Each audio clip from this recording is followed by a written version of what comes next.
To my YouTube channel. आज हामी निकै शान्त, सुन्दर र धार्मिक महत्त्व बोकेको ठाउँ ढोरबराई मन्दिर जाँदैछौँ र अहिले हामी गाडीमा रमाइलो गर्दै मन्दिरतर्फ जाँदैछौँ। बाटोभरि सुन्दर दृश्य, रमाइलो अनि मन्दिर पुगेपछि त्यहाँको वातावरण, दर्शन र अनुभव सबै कुराहरू चाहिँ हजुरहरूसँग यो भिडियो मार्फत साझा गर्नेछौँ।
ढोरबराई मन्दिरको फेदीमा आइपुग्यौँ र गाडीले हामीलाई त्यहीँ छोडिदियो र त्यहाँदेखि चाहिँ 10 देखि 15 मिनट जति हिँडिसकेपछि चाहिँ मन्दिर पुगिने रहेछ र हामीले त्यहाँ मन्दिरमा चाहिने सामानहरू लियौँ र फेरि हामी मन्दिरतर्फ लाग्यौँ।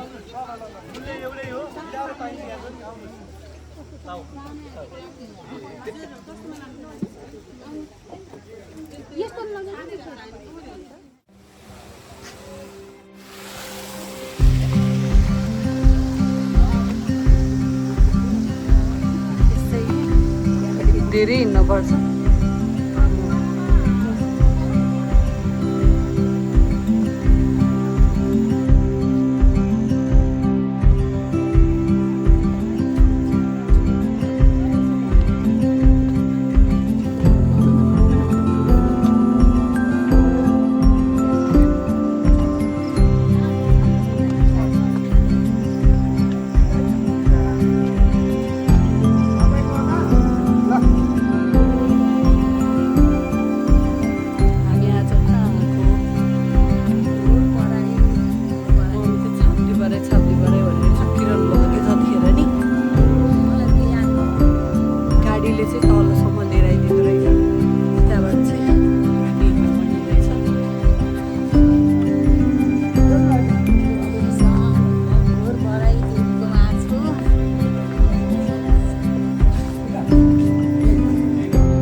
यता होला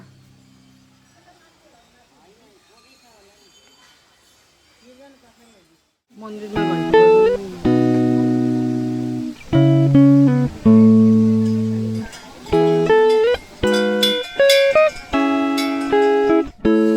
एउटाबाट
खिच्दैछ जिल्ला पोखरा 12 निवासी श्री सन्दर र आशुतोष गुरुङज्यूको सहपरिवार तर्फबाट यस समितिलाई सहयोग रु 1005 दान प्राप्त भएको छ।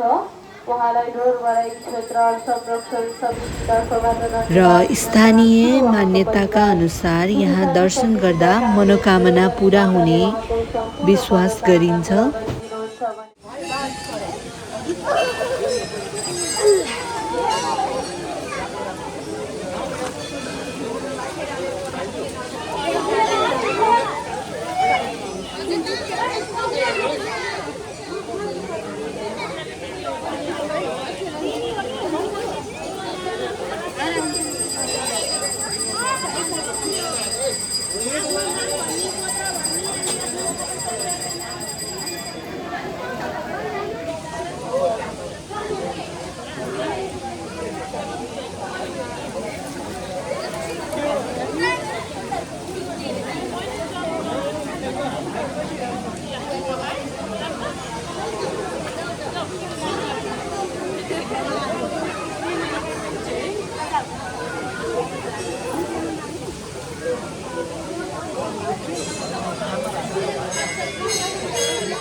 मम्मी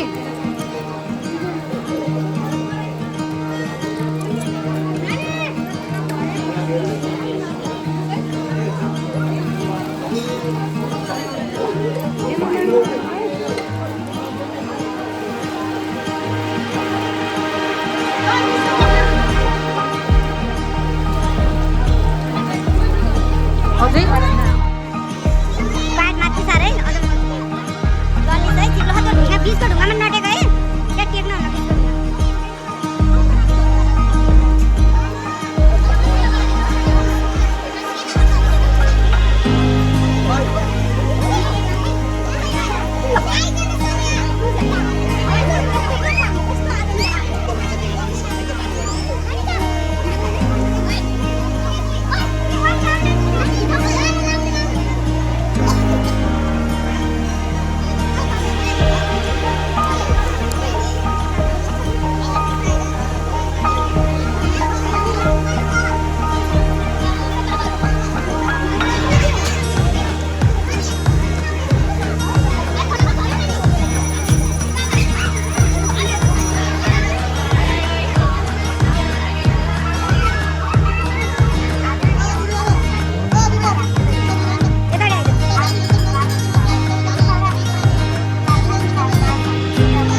हो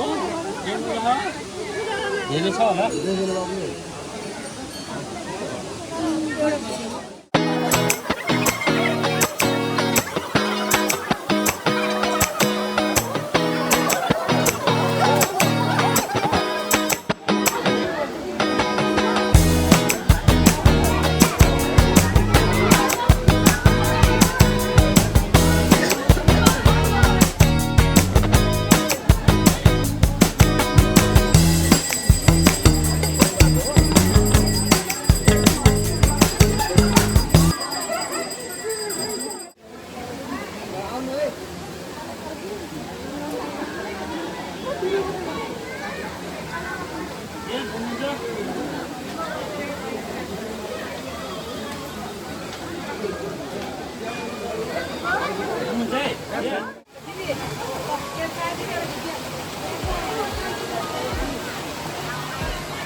पूजा गरेर भर्खर सकियो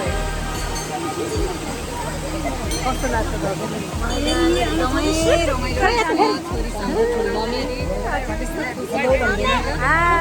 कस्तो लाग्यो हजुरलाई रमाइलो लाग्यो नानी झगडा भन्ने दर्शन गर्न आएको सबै दिदीबहिनी सबजना मिलेर आइयो भगवान्ले कति कति सबैको रक्षा गरून् कल्याण गरून् भगवान् माथि गएर खिचौँला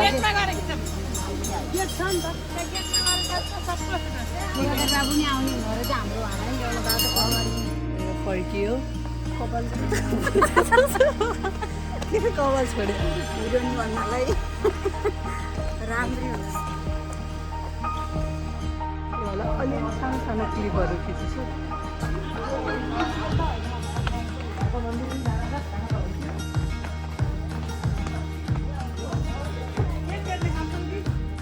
फर्किनु लाग्यो गाडीभित्र चढौँ न त चढेको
हामी खेल्न मिल्छ मिल्दैन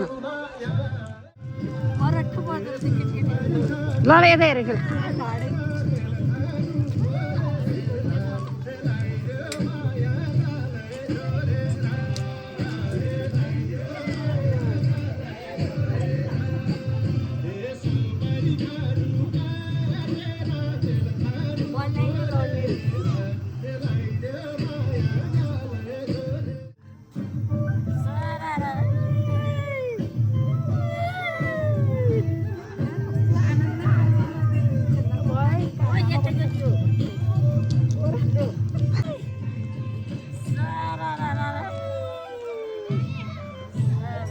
बुढो बच्चाहरू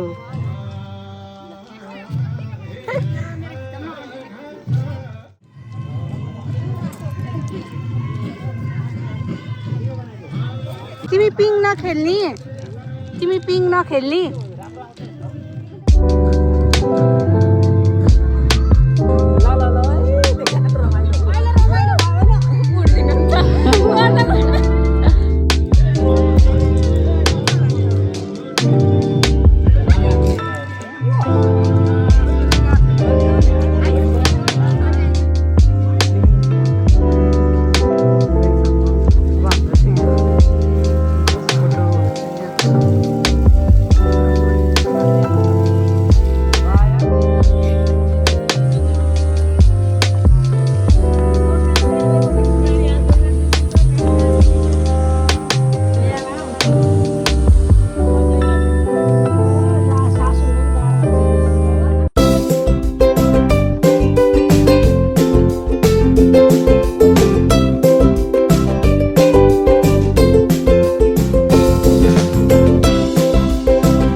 र बन्दीपुर पुगिसकेपछि चाहिँ हामी त्यहाँको भ्यू पोइन्टमा चाहिँ जाने निर्णय गऱ्यौँ। भ्यू पोइन्ट पुग्नलाई चाहिँ धेरै नै लगभग आधी घन्टाभन्दा बढी चाहिँ उकालो चढ्नुपर्ने रहेको थियो र कतिजना चाहिँ बिचैबाट फर्किनु भयो र हामी भने चाहिँ माथिसम्मै पुगेर फर्किने निर्णय गऱ्यौँ।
एक्टिभ सबैभन्दा फर्स्ट 1 नम्बरमा 2 नम्बरमा यता हेर्देऊ यस्तो बाई बाई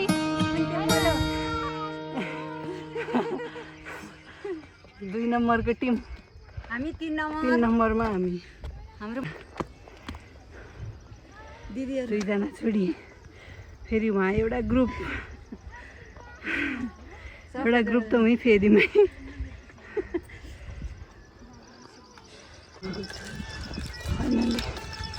मन्दिर चाहिँ बनाउँदै रहेछ यहाँको।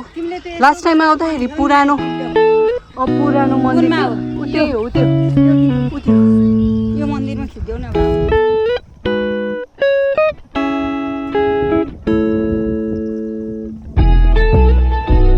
कति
भइसक्यो के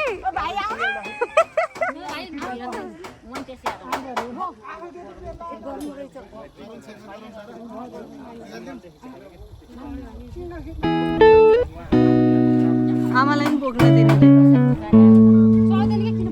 छोडिदिनु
बन्दीपुरको यो छोटो यात्रा हाम्रा लागि साँच्चै नै रमाइलो र सम्झनालायक रह्यो।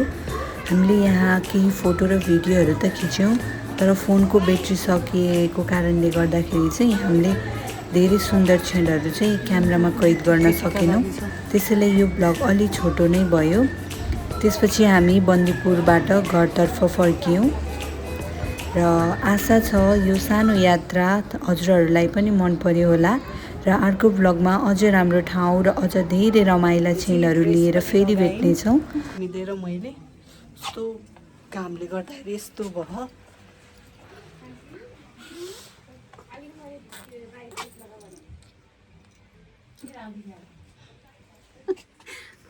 तबसम्म आफ्नो ख्याल राख्नुहोला। Thank you so much for watching. Don't forget to like, share and subscribe. See you in the next blog. Bye bye. र यो बन्दीपुरको केही सर्ट क्लिपहरू चाहिँ हजुरहरू सामु चाहिँ छोडेर जाँदैछु। Have a good day.